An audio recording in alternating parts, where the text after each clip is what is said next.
اسلام اور عصر حاضر۔ خالق کی طرف سے انسان کو جو نعمتیں دی گئی ہیں ان میں سے ایک عظیم نعمت قرآن ہے۔ قرآن کی ایک آیت میں بتایا گیا ہے کہ اس میں تمام باتوں کا بیان ہے۔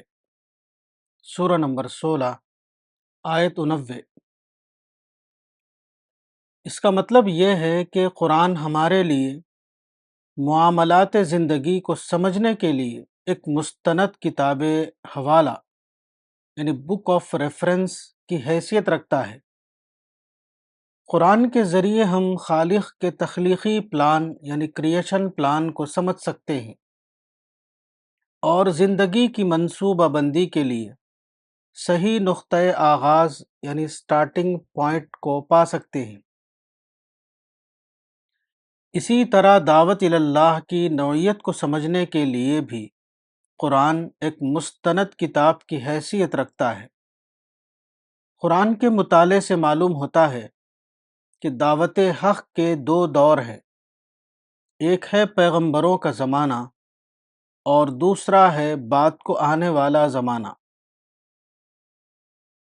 پیغمبروں کے زمانے میں خدا نے آیات وحی کے ذریعے حق کا اظہار فرمایا اور اس کی مزید تائید کے لیے پیغمبروں کو معجزے دیے، یعنی ایسی نشانیاں یعنی سائنز جن کا انکار کرنا کسی انسان کے لیے ممکن نہ ہو۔ بعد کے زمانے میں پیغمبروں کی آمد کا سلسلہ ختم ہو گیا، لیکن دعوت کا عمل بدستور جاری رہا۔ قرآن سے معلوم ہوتا ہے کہ بعد کے زمانے میں آفاق اور انفس میں ایسی آیات ظاہر ہوں گی جو حق کی تبیین کرنے والی ہوں۔ سورہ نمبر 41 آیت 53۔ اس قرآنی وضاحت کے مطابق تبیین حق کے دو دور ہیں، ایک ہے تبیین بذریعہ آیات وحی اور دوسری ہے تبیین بذریعہ آیات فطرت۔ دعوت کے پہلے دور میں تبیین حق کا کام پیغمبروں کے ذریعے انجام پایا۔ دعوت کے دوسرے دور میں قرآن کے مطابق تبیین حق کا کام آیات فطرت کے ذریعے انجام پائے گا۔ دوسرے دور میں تبیین حق کی پیشگی خبر قرآن کی سورہ حامیم السجدہ کی مذکورہ آیت نمبر 53 میں دی گئی ہے۔ دور اول میں تبیین حق کا کام خدا کے پیغمبروں کے ذریعے انجام پایا اور دور ثانی میں تبیین حق کا کام علماء اسلام کے ذریعے انجام پائے گا، جیسا کہ حدیث میں آیا ہے العلماء ورثۃ الانبیاء، سنن ابی داود کتاب العلم باب الحث علی طلب العلم، یعنی امت محمدی کے علماء نبیوں کے وارث ہیں۔ دعوت کے پہلے دور میں تبیین حق کا کام جن پیغمبروں نے انجام دیا، انہوں نے اپنے کام کے ساتھ یہ اعلان بھی کیا کہ میں خدا کا پیغمبر ہوں، انی رسول اللہ علیکم۔ اس اعلان کا حق انہیں اس لیے تھا کہ فرشتہ جبریل کے ذریعے انہیں براہ راست طور پر یہ علم دیا گیا تھا، لیکن بعد کے دور میں جو عالم یا علماء کا جو گروہ تبیین حق کے کام کو انجام دے، اس کو مذکورہ قسم کے پیغمبرانہ اعلان یا دعویٰ یعنی کلیم کے ساتھ اپنے کام کا آغاز کرنے کا حق نہیں۔ بعد کے زمانے میں تبیین حق کا کام کرنے والے علماء کی شناخت ان کے ذاتی اعلان کے ذریعے نہ ہوگی، بلکہ ان کے کام کے ذریعے ہوگی، یعنی جو علماء بعد کے دور میں ظاہر ہونے والی آیات فطرت یعنی سائنس آف نیچر کا گہرا علم حاصل کرے اور ان کو دعوت حق کی حمایت میں درست طور پر اور مؤثر طور پر استعمال کریں، وہ اس آیت میں کی گئی پیشن گوئی کا مصداق ٹھہریں گے۔ ایسے علماء کو صرف ان کے کام کو دیکھ کر پہچانا جا سکتا ہے، نہ کہ ان کے اعلان کے ذریعے۔ ایک یادگار دن 29 فروری 1955 میری زندگی کا وہ دن تھا جس کو میں اپنے لیے ایک بریک تھرو سے تعبیر کرتا ہوں۔ اس دن لکھنؤ کے امین الدولہ پارک میں جماعت اسلامی ہند کے زیر اہتمام ایک عمومی اجتماع ہوا۔ اس موقع پر اسلام کے عقلی اثبات پر راقم الحروف کی ایک تقریر ہوئی۔ بات کو جب اعلان کیا گیا کہ یہ تقریر چھپی ہوئی صورت میں یہاں بک اسٹال پر موجود ہے تو لوگوں کا ہجوم اس کو لینے کے لیے بک اسٹال پر ٹوٹ پڑا۔ تقریر کے تمام مطبوعہ نسخے اسی وقت فروخت ہو گئے۔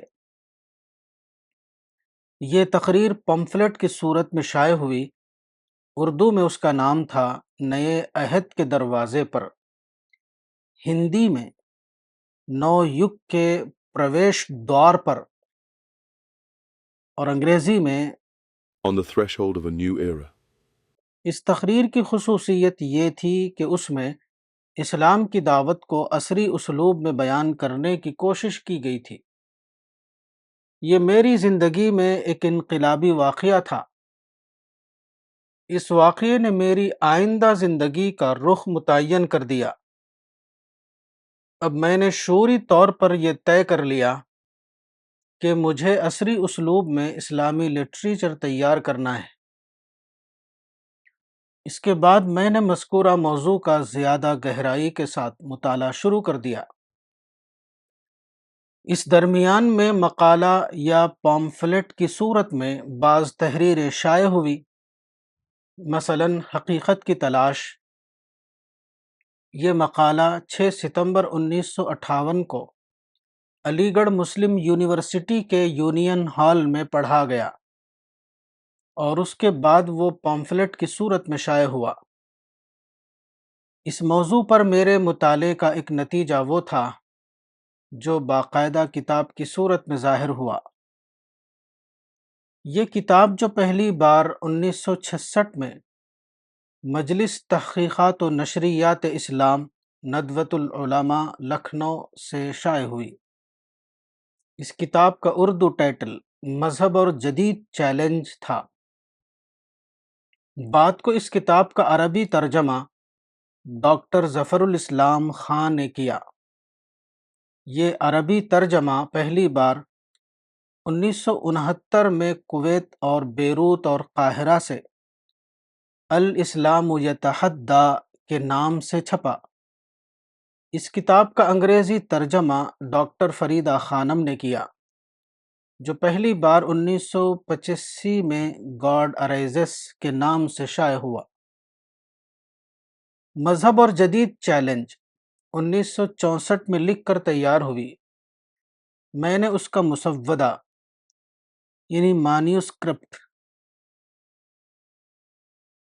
مجلس تحقیقات و نشریات اسلام لکھنؤ کے ذمہ داروں کو برائے اشاعت دیا۔ چونکہ اس کتاب میں بہت زیادہ سائنسی حوالے تھے، مجلس کے ذمہ داروں نے چاہا کہ اشاعت سے پہلے وہ کسی ایکسپرٹ سے اس کی تصدیق حاصل کر لیں۔ اس مقصد کے لیے کتاب کے مسودے کو لکھنؤ کے ایک مسلم IAS افسر کو دیا گیا۔ انہوں نے کتاب کے مسودے کو پڑھنے کے بعد مجلس کے نام ایک تحریر بھیجی۔ اس تحریر میں کتاب کے بارے میں منفی رائے دیتے ہوئے یہ کہا گیا تھا کہ ایسی ایک کتاب لکھنے کے لیے مصنف کا کریڈینشل کیا ہے۔ مذکورہ مسلم افسر کی یہ تحریر مجھے دی گئی۔ اس کو پڑھنے کے بعد میں نے تحریری صورت میں اس کا جواب دیا۔ میں نے اپنے جواب میں یہ لکھا کہ اس کتاب کے مصنف کا کریڈینشل یہ ہے کہ اس موضوع پر پوری مسلم دنیا میں اب تک کوئی ایک کتاب بھی لکھی یا چھاپی نہیں گئی ہے۔ جدید تاریخ میں میں پہلا شخص ہوں جس نے اسلام اور جدید علمی چیلنج کے موضوع پر باقاعدہ مطالعہ کیا اور اس پر ایک مکمل کتاب تیار کی۔ اگر آپ کے خیال کے مطابق اس موضوع پر کوئی دوسری کتاب پائی جاتی ہے تو آپ مجھے اس کا نام بتائیں۔ میرے اس جواب کے بعد لوگ خاموش ہو گئے اور میری کتاب کو 1966 میں مجلس تحقیقات و نشریات اسلام سے شائع کر دیا گیا، جو اس کتاب کا پہلا ایڈیشن تھا۔ اس کے بعد میری زندگی مختلف مراحل سے گزرتی رہی، یہاں تک کہ میں نے 1970 میں دہلی میں اسلامی مرکز کے نام سے ایک دعوتی ادارہ قائم کیا اور 1976 میں الرسالے کے نام سے ایک دعوتی ماہ نامہ جاری کیا، جو اب تک پابندی کے ساتھ نکل رہا ہے۔ اس ادارہ یعنی اسلامی مرکز کے تحت میں نے باقاعدہ طور پر کتابیں شائع کرنا شروع کیا۔ ان کتابوں کا موضوع براہ راست یا بالواسطہ طور پر صرف ایک ہوتا تھا، اور وہ ہے جدید علمی چیلنج کے مقابلے میں اسلام کا مدلل تعارف پیش کرنا۔ ماہنامہ الرسالے میں ان کتابوں کا اشتہار جس عنوان کے تحت چھپتا تھا وہ عنوان یہ تھا: عصری اسلوب میں اسلامی لٹریچر۔ یہ بات قابل ذکر ہے کہ جدید تہذیب کے ظہور اور پرنٹنگ پریس کے زمانے میں پوری مسلم دنیا میں مختلف زبانوں میں کثرت سے کتابیں چھاپی گئیں، لیکن میرے علم کے مطابق ان کتابوں کے تعارف کے لیے کسی نے بھی عصری اسلوب میں اسلامی لٹریچر کا لفظ استعمال نہیں کیا۔ جہاں تک میں جانتا ہوں، اب بھی کوئی مسلم ادارہ ایسا نہیں ہے جو اپنی مطبوعات کے تعارف کے لیے عصری اسلوب میں اسلامی لٹریچر کا لفظ استعمال کرتا ہو۔ گویا کہ یہ ٹائٹل غیر متنازع طور پر صرف ہمارے مشن کے تحت شائع شدہ کتابوں پر منطبق ہوتا ہے۔ کوئی دوسرا شخص یا ادارہ اس معاملے میں دعوے دار کے درجے میں بھی اس میں شریک نہیں۔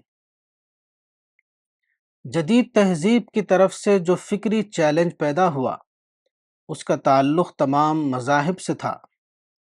اس صورتحال کے پیدا ہونے کے بعد دور جدید میں کچھ نمایاں افراد پیدا ہوئے جنہوں نے اپنے عقیدے یا اپنے مذہب کو ماڈرن معیار پر پیش کرنے کا کام کیا۔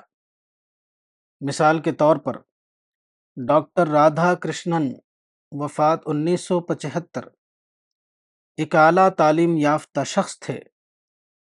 ان کا مطالعہ بہت وسیع تھا، وہ ہندوازم پر گہرا عقیدہ رکھتے تھے۔ انہوں نے ہندوازم کو جدید معیار پر پیش کرنے کی کوشش کی۔ اس سلسلے میں ان کی 2 کتابوں کے نام یہ ہیں: 1. A Source Book in Indian Philosophy, 1957. 2.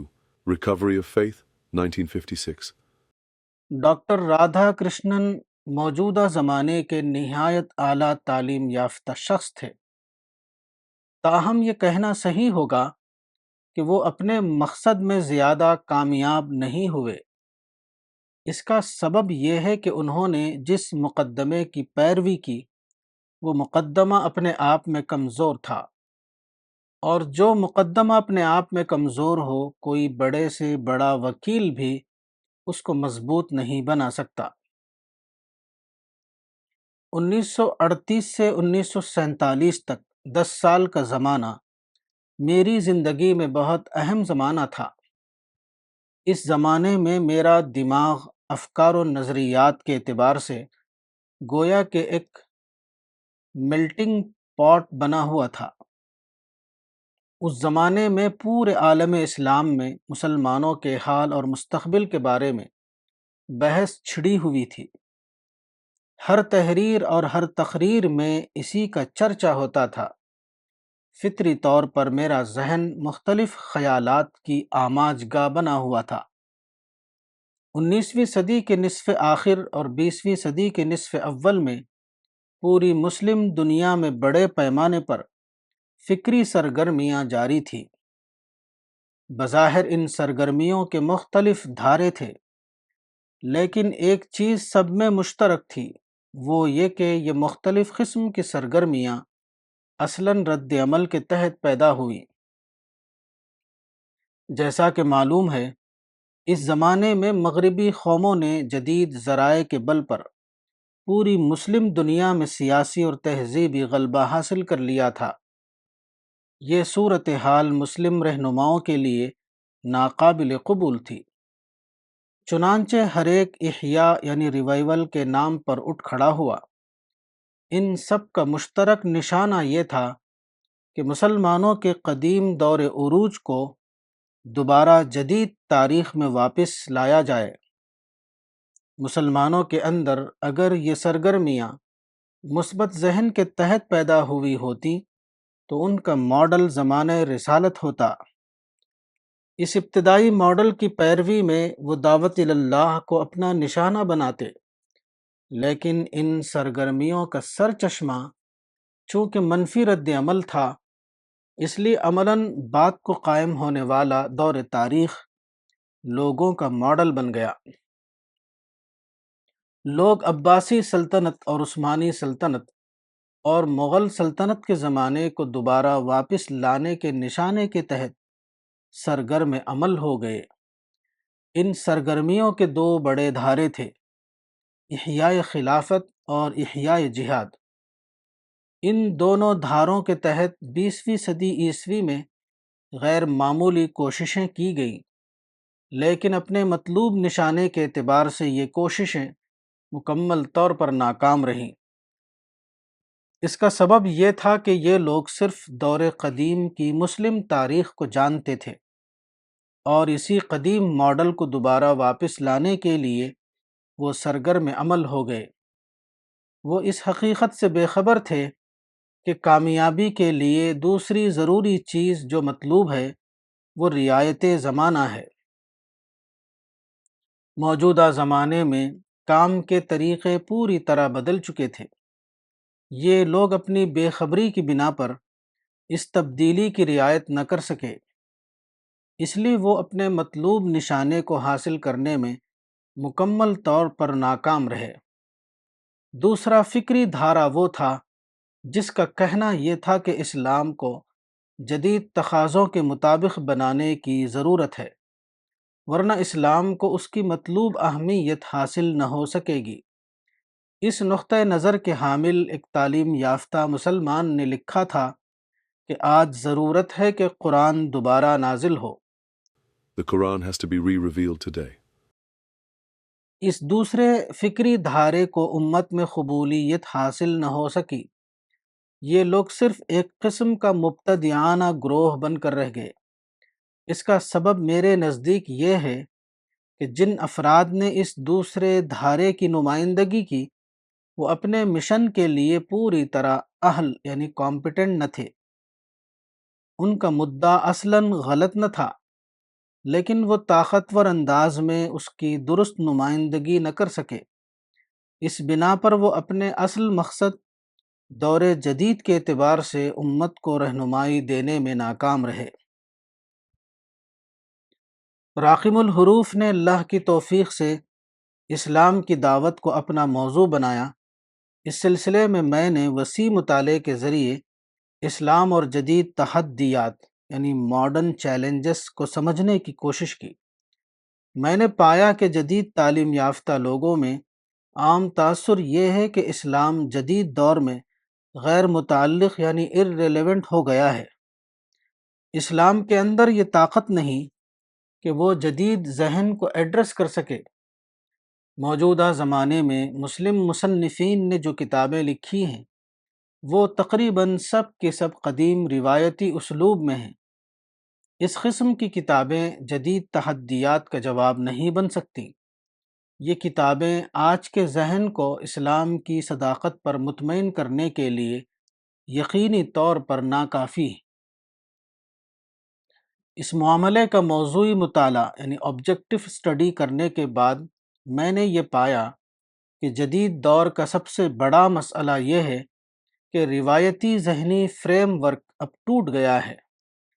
آج کے انسان کا ذہنی فریم ورک اس سے بالکل مختلف ہے جو قدیم زمانے کے انسان کا ہوا کرتا تھا۔ ماڈرن افکار کو سمجھنے کے لیے میں نے بہت سی کتابیں پڑھیں۔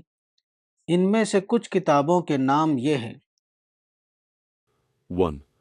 Thomas Paine, The Age of Reason, 1994. 2. J.F. West, The Great Intellectual Revolution, 1965. 3. Julian Huxley, Religion Without Revelation, 1927. 4th, A. Faizi, A Modern Approach to Islam, 1963. 5. Philip Hodgkiss, The Making of the Modern Mind, 2001. 6. John Herman Randall, The Making of the Modern Mind, 1926. 7. Brinton Carone, The Shaping of the Modern Mind, 1953. 8.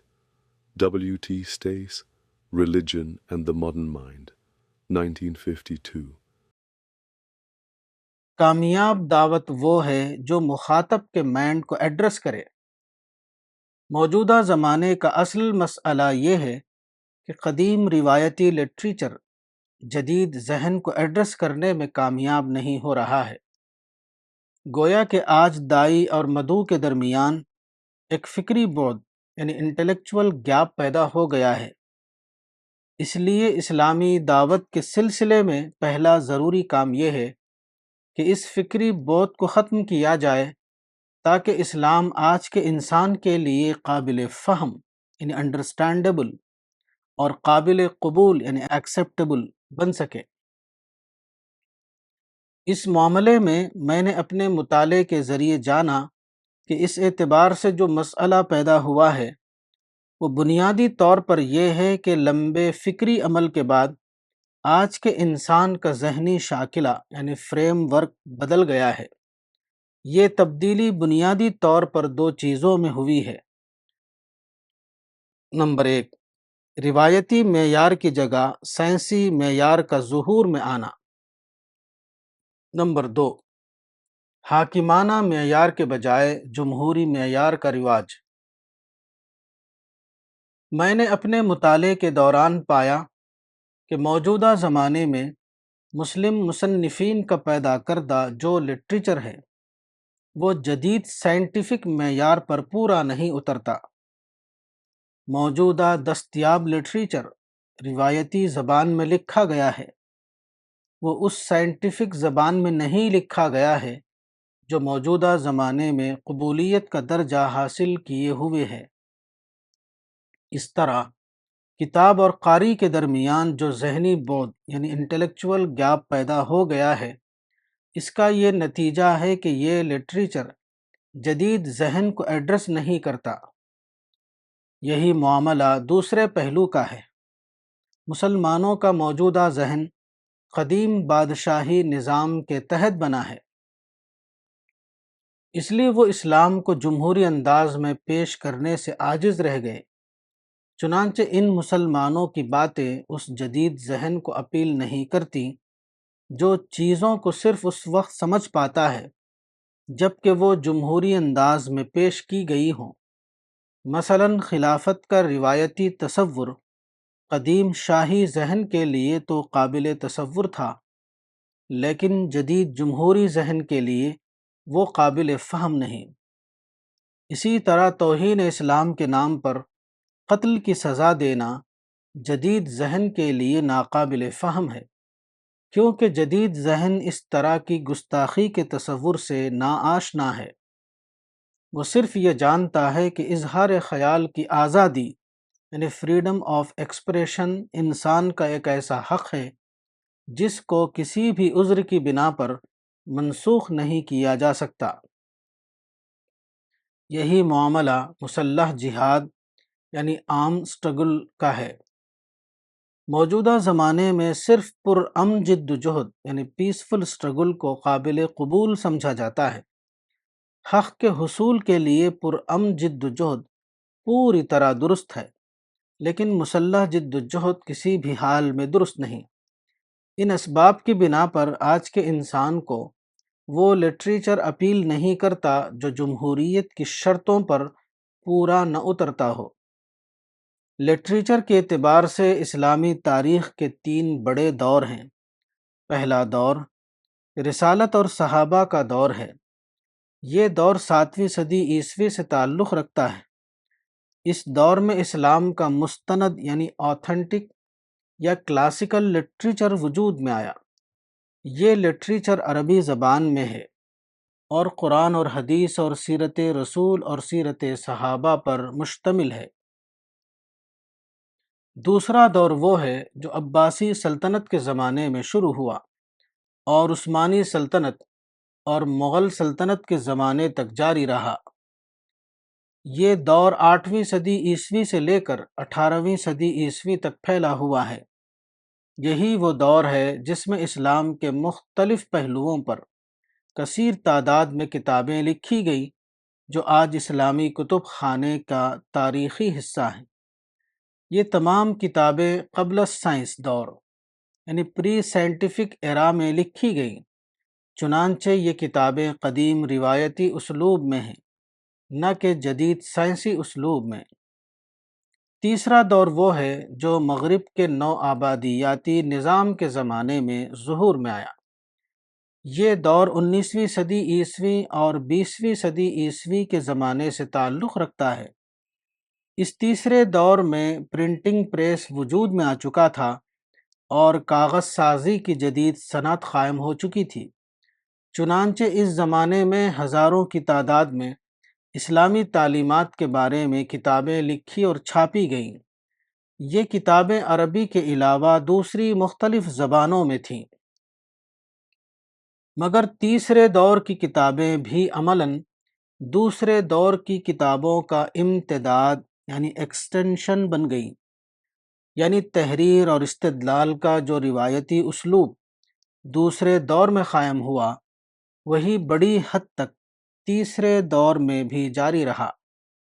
تیسرا دور تحریر اور استدلال کے اسلوب کے اعتبار سے وہ دور تھا جس کو سائنسی دور کہا جاتا ہے، مگر تیسرے دور کی کتابیں بھی عملاً دوسرے دور کی کتابوں میں اضافے کے ہم معنی بن گئیں، صرف اس فرق کے ساتھ کہ دوسرے دور میں تیار کی ہوئی کتابیں قلمی کتابیں ہوا کرتی تھیں، جبکہ تیسرے دور کی کتابیں مطبوعہ کتابوں کی صورت میں سامنے آئیں۔ شاہ ولی اللہ دہلوی 18ویں صدی عیسوی کے مشہور عالم ہیں۔ ان کی وفات 1762 میں ہوئی۔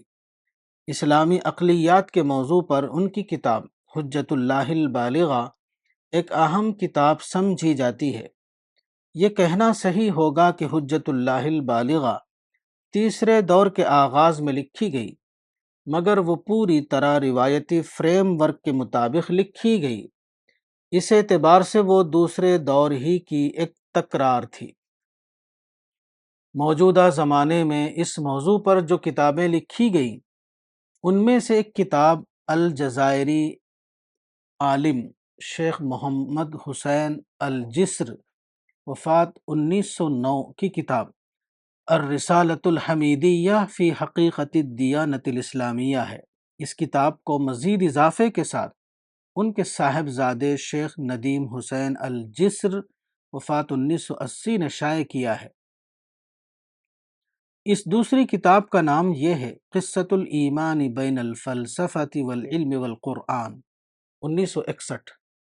یہ کتاب پوری کی پوری فلسفیانہ پیٹرن پر لکھی گئی ہے، نہ کہ سائنٹیفک پیٹرن پر، اس لیے وہ عصر حاضر میں اسلام کی ضرورت کو پورا نہیں کرتی۔ اس موضوع پر ایک اور کتاب ڈاکٹر محمد اقبال وفات 1938 کی ہے۔ یہ کتاب مصنف کے مختلف خطبات پر مشتمل ہے۔ وہ پہلی بار 1930 میں چھپی تھی۔ اس کتاب کا نام یہ ہے The Reconstruction of Religious Thought in Islam. Doctor Iqbal کی یہ کتاب بھی فلسفیانہ پیٹرن پر لکھی گئی ہے، اس لیے اس کا معاملہ بھی سابقہ کتاب جیسا ہے۔ وہ عصر حاضر میں اسلام کی دعوتی ضرورت کو پورا نہیں کرتی۔ میرے علم کے مطابق غالباً صرف ایک کتاب ہے جو براہ راست طور پر اس موضوع سے تعلق رکھتی ہے۔ یہ کتاب اصلاً فرانسیسی زبان میں لکھی گئی تھی۔ اس کتاب کے مصنف فرانس کے ڈاکٹر موریس بکائی ہیں۔ یہ کتاب پہلی بار 1975 میں شائع ہوئی۔ اس کتاب کا نام یہ ہے The Bible, the Quran, and Science. مگر یہ کتاب بھی اصل ضرورت کو پورا نہیں کرتی۔ اس کتاب میں قرآن کے صرف ایک پہلو پر کچھ شواہد پیش کیے گئے ہیں۔ وہ دین اسلام کا سائنسی تعارف نہیں۔ اس اعتبار سے اس کتاب کو زیادہ سے زیادہ اسلام کی ایک جزئی خدمت کہا جا سکتا ہے۔ جیسا کہ عرض کیا گیا، راقم الحروف نے عصری اسلوب میں اسلام کے تعارف کو اپنا خصوصی موضوع بنایا۔ میری تمام کتابیں براہ راست یا بالواسطہ طور پر اسی موضوع سے متعلق ہیں۔ میں اپنے بارے میں کہہ سکتا ہوں کہ میں نے اپنی پوری زندگی اسی کام پر وقف کر دی۔ میرے نزدیک اس موضوع کے بنیادی طور پر دو پہلو ہیں۔ سائنسی اسلوب میں اسلامی تعلیمات کی تبیین، جدید علمی دریافتوں کی روشنی میں اسلامی تعلیمات کو مدلل انداز میں پیش کرنا۔ مثال کے طور پر تذکیر القرآن اور مطالعہ سیرت پہلی قسم کی کتب کی حیثیت رکھتی ہیں، اور مذہب اور جدید چیلنج اور اقلیات اسلام کو دوسری نوعیت کی کتابوں میں شمار کیا جا سکتا ہے۔ میری تقریباً تمام کتابیں براہ راست یا بالواسطہ طور پر انہی دونوں پہلوؤں کی مثالیں ہیں۔ سائنٹیفک اسلوب کیا ہے؟ اس کو ایک لفظ میں مبنی بر حقیقت اسلوب کہا جا سکتا ہے، یعنی حقیقت نگاری کا اسلوب۔ پرنٹنگ پریس کے زمانے میں تصنیف و تالیف کا رواج بہت زیادہ بڑھا اور کثیر تعداد میں کتابیں شائع ہوئیں، لیکن یہ تمام کتابیں قدیم روایتی اسلوب میں تھیں۔ قدیم روایتی اسلوب میں مسجع اور مقفع یعنی رائمڈ عبارتیں، تمثیلی استدلال، خطیبانہ نثر، انشائیہ اسلوب، شاعرانہ انداز تحریر اور ادبی طرز نگارش کا رواج تھا۔ یہی اسلوب موجودہ زمانے میں بھی کم و بیش جاری رہا۔ جدید دور میں سائنس کے زیر اثر مذکورہ اسالیب متروک ہو گئے۔ جدید سائنس حقائق کے مطالعے کا نام تھی، اس لیے یہی اسلوب دیگر تصنیفی شعبوں میں بھی رائج ہو گیا۔ اس اسلوب کو ترتیب حقائق یعنی ارینجمنٹ آف فیکٹس کہا جا سکتا ہے۔ مثال کے طور پر موجودہ زمانے میں برٹرنڈ رسل کی کتابیں اسی سائنٹیفک اسلوب کا ایک نمونہ ہیں۔ راقم الحروف نے اسی اسلوب کو اسلام کے تعارف کے لیے اپنایا۔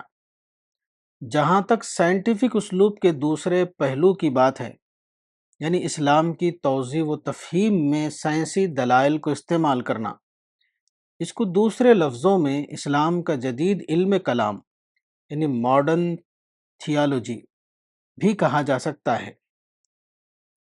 قدیم علم کلام روایتی استدلال اور یونانی منطق پر قائم تھا۔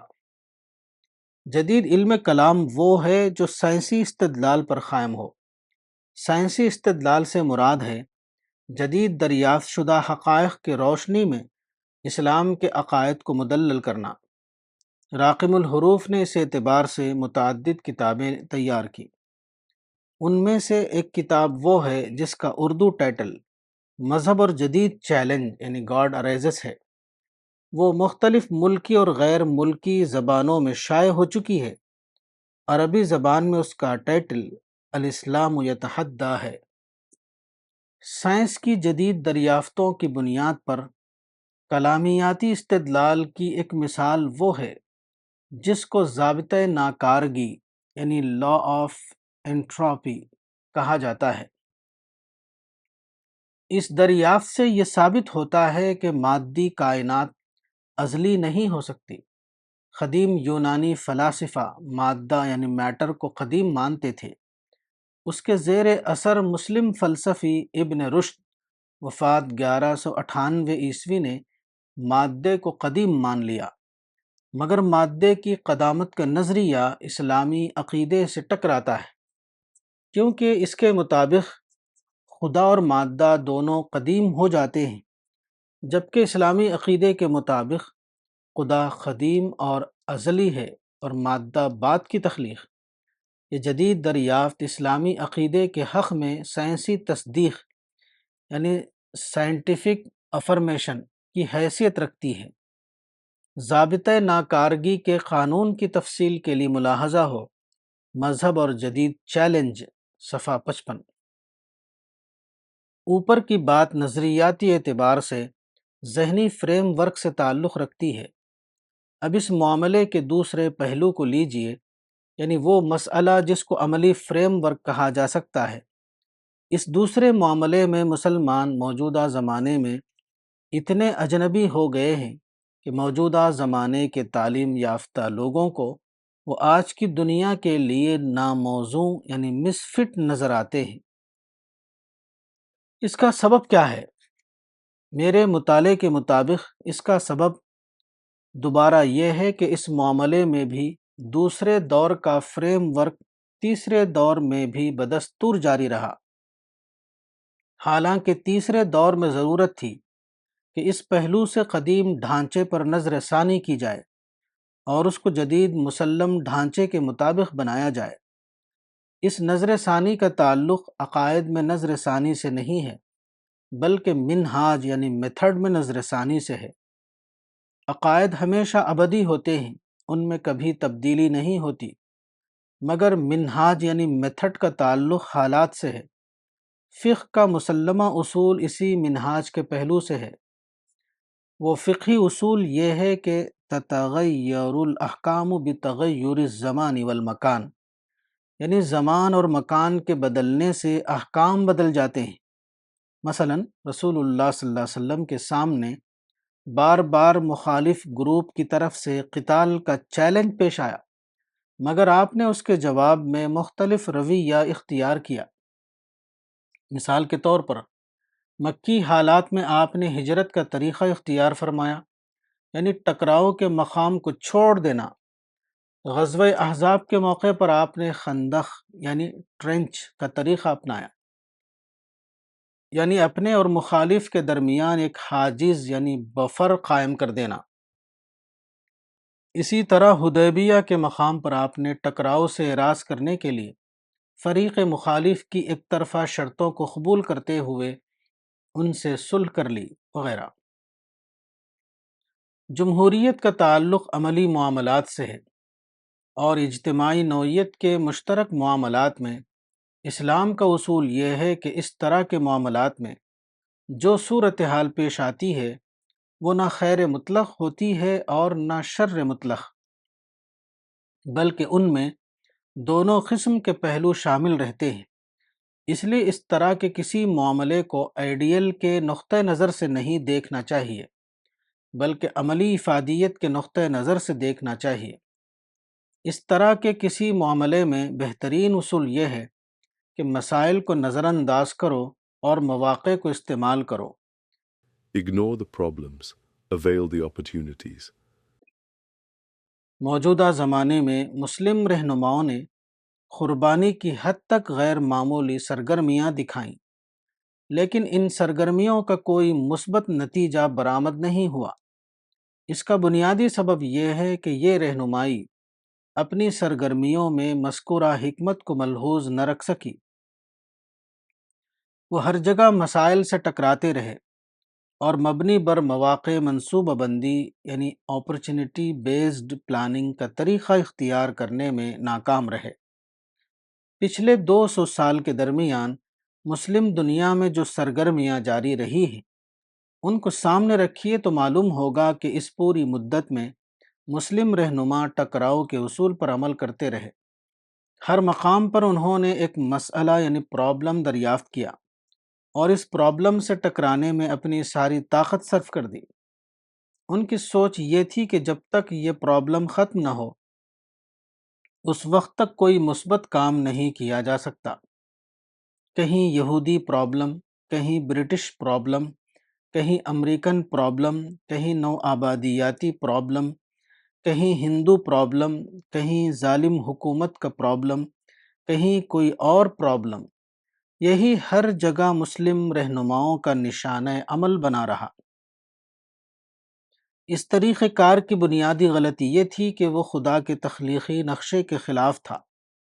خدا نے اپنے تخلیقی نقشے کے مطابق موجودہ دنیا میں انسان کو مکمل آزادی عطا فرمائی ہے۔ انسان کو اپنی آزادی کا صحیح استعمال کرنے کا بھی اختیار ہے، اور اس کو یہ بھی اختیار ہے کہ وہ اپنی خداداد آزادی کو غلط طور پر استعمال کرے۔ انسان کی اس آزادی کو صرف قیامت منسوخ کرے گی، اس سے پہلے کوئی شخص اس کو منسوخ کرنے کی طاقت نہیں رکھتا۔ موجودہ دنیا کے تمام مسائل اسی انسانی آزادی کے غلط استعمال سے پیدا ہوتے ہیں۔ چونکہ ہم انسان کی آزادی کو منسوخ نہیں کر سکتے، اس لیے ہم یہ بھی نہیں کر سکتے کہ ان چیزوں کو دنیا سے ختم کر دیں جن کو ہم اپنے لیے قومی یا سیاسی مسئلہ سمجھتے ہیں۔ خدا کے قائم کردہ اس تخلیقی نقشے سے معلوم ہوتا ہے کہ اس دنیا میں ہمارے لیے جو انتخاب یعنی چوائس ہے، وہ صحیح یعنی رائٹ اور غلط یعنی رانگ کے درمیان نہیں ہے، بلکہ یہ انتخاب چھوٹے شر یعنی لیسر ایول اور بڑے شر یعنی گریٹر ایول کے درمیان ہے۔ کسی صورتحال میں ہمارے عمل کی منصوبہ بندی اس تصور کے تحت نہیں ہو سکتی کہ ہم یہ دیکھیں کہ اصولی اعتبار سے درست کیا ہے اور نادرست کیا، اور پھر جو چیز ہمیں اصولی طور پر درست نظر آئے اس کو حاصل کرنے کے لیے ہم پرشور جد و جہد شروع کر دیں۔ اس کے بجائے یہ ہونا چاہیے کہ ہم یہ دیکھیں کہ عملی اعتبار سے جو دو انتخاب ہمارے لیے ممکن ہیں، ان میں سے کون سا انتخاب اہون یعنی ایزیئر ہے اور کون سا غیر اہون یعنی نان ایزیئر۔ اسی اصول کو فقہ میں اہون البلیتین کہا جاتا ہے، یعنی دو مصیبتوں میں سے آسان یعنی ایزیئر مصیبت۔ یہ فطرت کا اصول ہے۔ اس اصول کو اختیار کرنے کا فائدہ یہ ہے کہ ہر صورتحال میں آدمی کو بلا تاخیر اپنے عمل کے لیے ایک نتیجہ خیز نقطہ آغاز یعنی اسٹارٹنگ پوائنٹ مل جاتا ہے، اور کسی صورتحال میں حقیقی نقطہ آغاز کا ملنا کامیابی کی یقینی ضمانت ہے۔ اس پالیسی کا نتیجہ یہ ہوتا ہے کہ آدمی کسی مزید نقصان میں مبتلا ہوئے بغیر نتیجہ خیز عمل شروع کر دیتا ہے، اور آخر کار وہ اپنے مطلوب تک پہنچ جاتا ہے۔ موجودہ زمانے میں حالات مکمل طور پر بدل چکے ہیں، اس لیے ضروری ہے کہ منہاج کے معاملے میں نئے ماڈل کو اختیار کیا جائے۔ یہ ماڈل اصولی طور پر نتیجہ یعنی رزلٹ کی بنیاد پر ہوگا، یعنی جو ماڈل اسلام کے لیے باعتبار نتیجہ مفید ہو اس کو اختیار کرنا، اور اس ماڈل کو چھوڑ دینا جو نتیجے کے اعتبار سے کاؤنٹر پروڈکٹیو ثابت ہونے والا ہو۔ اس اعتبار سے موجودہ زمانے میں مسلمانوں کا اصل مسئلہ یہ ہے کہ وہ جدید جمہوری ماڈل کو اختیار نہ کر سکے۔ وہ جدید جمہوری نظام میں بھی قدیم حاکمانہ ماڈل پر قائم رہنا چاہتے ہیں، حالانکہ جدید حالات میں عملاً یہ ممکن ہی نہیں۔ اس قسم کے اصرار کا نتیجہ صرف دو صورتوں میں برآمد ہوگا: یا تو مسلمان ٹکراؤ کا طریقہ اختیار کریں جو بلا شبہ خودکشی کے ہم معنی ہے، یا پھر وہ منافق بن جائیں، یعنی اپنی ذہنی سوچ کے اعتبار سے وہ حاکمانہ ماڈل کو اپنائے ہوئے ہوں اور عملی اعتبار سے مصلحت کا انداز اختیار کر کے وہ اپنے مادی مفاد کو بچانے کی کوشش کریں۔ اس معاملے میں تفصیلی مطالعے کے بعد میں نے کئی کتابیں لکھیں۔ میں نے اپنی کتابوں میں بتایا کہ جمہوری ماڈل اگرچہ بظاہر ایک نیا ماڈل ہے، لیکن اس میں اور اسلام کی حقیقی تعلیمات میں کوئی ٹکراؤ نہیں۔ ہم اپنی اسلامی حیثیت کو پوری طرح باقی رکھتے ہوئے جمہوری نظام میں اپنے آپ کو شامل کر سکتے ہیں۔ یہاں میں چند مثالوں کی روشنی میں اس کو واضح کرنے کی کوشش کروں گا۔ موجودہ زمانے میں جن چیزوں کی بنا پر اسلام کے بارے میں یہ عالمی تاثر قائم ہو گیا ہے کہ اسلام جدید حالات کا ساتھ نہیں دیتا۔ اسلام جدید دور کے لیے ایک غیر متعلق مذہب ہے۔ یہ تأثر موجودہ زمانے کے مسلمانوں کی قومی روش کی بنا پر قائم ہوا ہے، نہ کہ اسلام کی اصل تعلیمات کی بنا پر۔ نمبر 1، مثال کے طور پر موجودہ زمانے کے مسلمانوں کا یہ کہنا ہے کہ وہ اپنے رسول کی شان میں گستاخی کو برداشت نہیں کر سکتے۔ اپنے مذہبی عقیدے کی بنا پر ان کے اوپر فرض ہے کہ وہ ایسے انسان کو قتل کر ڈالیں۔ مسلمانوں کا یہ نظریہ دور جدید کے تصورات سے ٹکراتا ہے، کیونکہ موجودہ زمانے کا یہ مسلمہ ہے کہ ہر شخص کو پرامن اظہار رائے کی آزادی ہے۔ اس آزادی کو کسی بھی حال میں ساخط نہیں کیا جا سکتا، مگر یہ ٹکراؤ جدید دور اور مسلم تصورات کے درمیان ہے، نہ کہ جدید دور اور اصل اسلامی تعلیمات کے درمیان۔ حقیقت یہ ہے کہ اسلام میں بھی اظہار خیال کی آزادی اسی کامل درجے میں دی گئی ہے جس کو جدید دور کی طرف منسوب کیا جاتا ہے۔ اس معاملے کی تفصیل راقم الحروف کی کتاب شتم رسول کا مسئلہ میں دیکھی جا سکتی ہے۔ نمبر 2، یہی معاملہ سیکولرزم کا ہے۔ موجودہ زمانے میں سیکولرزم کو اسٹیٹ پالیسی کا معیاری ماڈل سمجھا جاتا ہے، مگر موجودہ زمانے کے اسلام پسند مسلم رہنماؤں نے یہ اعلان کیا کہ سیکولرزم اسلام کے سراسر خلاف ہے۔ ہمارا فرض ہے کہ ہم سیکولر نظام کے خلاف لڑ کر اس کا خاتمہ کریں، لیکن یہ ٹکراؤ بھی جدید دور اور مسلمانوں کے درمیان ہے، نہ کہ جدید دور اور اسلام کے درمیان۔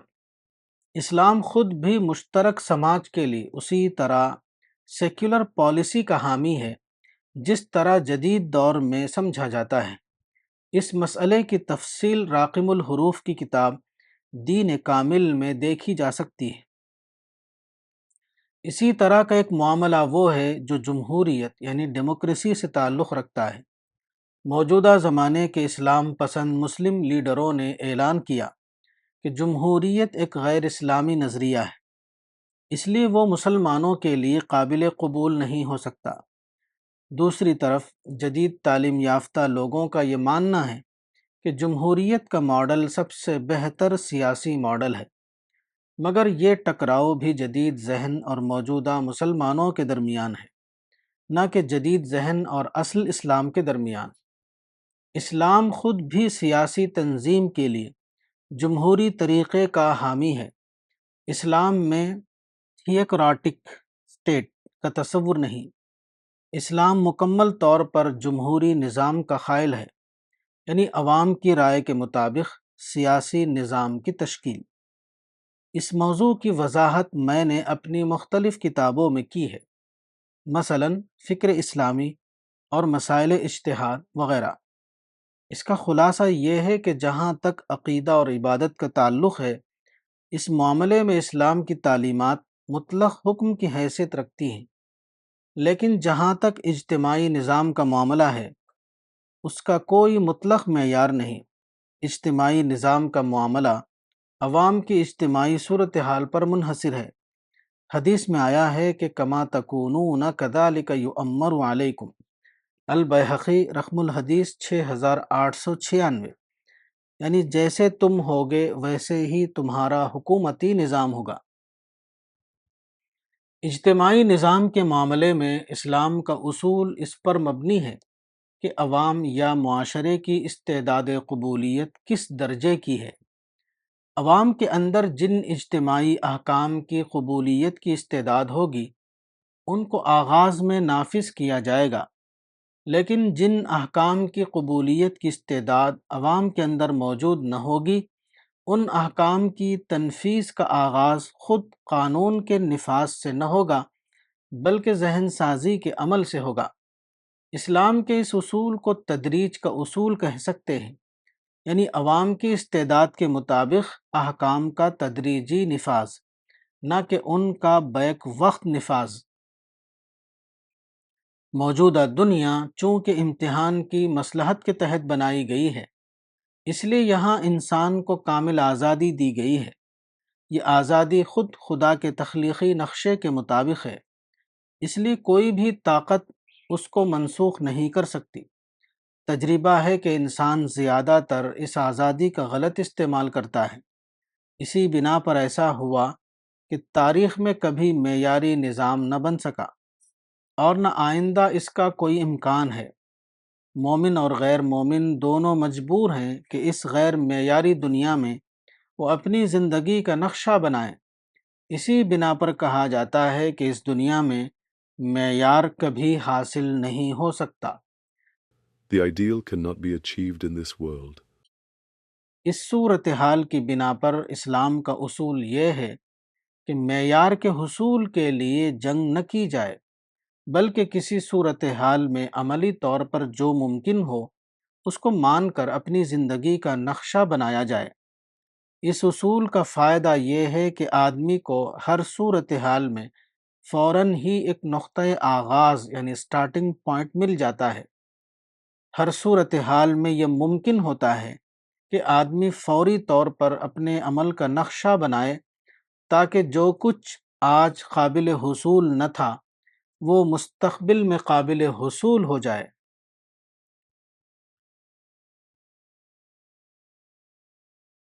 کتاب اظہار دین، مولانا وحید الدین خان۔